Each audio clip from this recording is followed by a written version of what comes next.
नेपाळवर नुकत्याच आलेल्या जलप्रलयानंतर आता आणखी एका मोठ्या संकटाची टांगती तलवार आहे. International Centre for Integrated Mountain डेव्हलपमेंटनुसार 47 हिमनद्या वितळण्याचा धोका आहे, ज्यामुळे नेपाळमध्ये विनाशकारी महाजलप्रलय येऊ शकतो. यापैकी अनेक हिमनद्या तिबेट सीमेवर आहेत, ज्यांचा धोका पूर्वेकडील डोंगराळ भागांना जास्त आहे. त्यामुळे नागरिकांना सावध राहण्याचा इशारा देण्यात आला आहे. नेपाळमध्ये काल ग्लेशियर फुटल्यानं जलप्रलय आला, त्यामुळे नेपाळमधील घरदारं सर्व काही वाहून गेलं. या जलप्रलयात आतापर्यंत 160 लोकांचा मृत्यू झालाय, तसंच शेकडो लोक बेपत्ता आहेत. एवढ्या मोठ्या संकटातून नेपाळ सावरत असतानाच आणखी एक मोठी धक्कादायक बातमी समोर येते. नेपाळवरील धोका अजूनही टळलेला नसल्याचं सांगण्यात आलंय. 47 हिमनद्यांचा नेपाळला संभाव्य धोका असल्याचं international Centre for Integrated mountain development आणि नेपाळ सरकारच्या संशोधकांनी म्हटलंय. कोणत्याही क्षणी हिमकडा तुटण्याची शक्यता आहे, त्यामुळे नेपाळच्या नद्यांना विनाशकारी महापूर येऊ शकतो. या 47 हिमनद्यांपैकी 21 हिमनद्या एकट्या नेपाळमध्ये आहेत, तर 25 हिमनद्या या तिबेटमध्ये आहेत.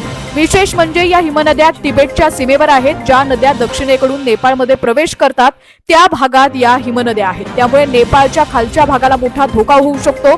त्यामुळे नागरिकांनी सावध राहण्याचा इशारा देण्यात आलेला आहे. वेगानं वाहणाऱ्या, ढिगारा घेऊन वाहणाऱ्या हिमनद्या या सर्वाधिक खतरनाक असल्याचं संयुक्त राष्ट्र विकास कार्यक्रम म्हणजेच UNDP सांगितलेलं आहे. या नद्या धोकादायक असल्यानं त्यावर तात्काळ उपाययोजना करण्याच्या सूचनाही देण्यात आलेल्या आहेत. दरम्यान या ठिकाणी आपण पाहतोय अतिशय पत्त्यांच्या बंगल्याप्रमाणे ही घरं जी आहेत ती वाहून गेलेली आहेत. नेपाळच्या रसुआ जिल्ह्यात भोटेकोशी नदीला काल सकाळी आलेल्या महापुरामुळे प्रचंड उद्ध्वस्त झालंय. पुराच्या पाण्यामुळे नदीकाठच्या वस्त्या आणि अनेक महत्त्वाच्या वस्तूंचं नुकसान झालंय, ज्यामुळे मोठ्या प्रमाणावर शोध आणि बचाव कार्य सुरू करण्यात आलंय. उत्तर नेपाळमधील भोटेकोशी नदीला बुधवारी सकाळी अचानक पूर आला, ज्यामुळे रसुआ जिल्ह्यातील अनेक नदीकाठच्या भागांना फटका बसलाय.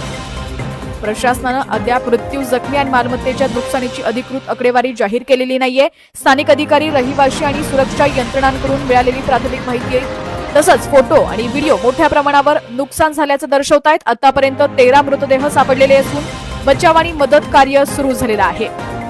पूर आणि भूस्खलनामुळे तिमुरे येथे अडकलेल्या लोकांना वाचवण्यासाठी पाठवलेले हेलिकॉप्टर न उतरताच काठमांडूला परतले. पायलटनं सांगितलं की तिमुरे येथील स्थानिक हेलिपॅड पाण्याच्या जोरदार प्रवाहामुळे पूर्णपणे वाहून गेलं होतं, त्यामुळे उतरण्यासाठी कोणतीही सुरक्षित जागा शिल्लक नव्हती. पूर आणि ढिगाऱ्यांमुळे संपूर्ण तिमुरे गाव आकाशातून जवळजवळ अदृश्य झाले होते.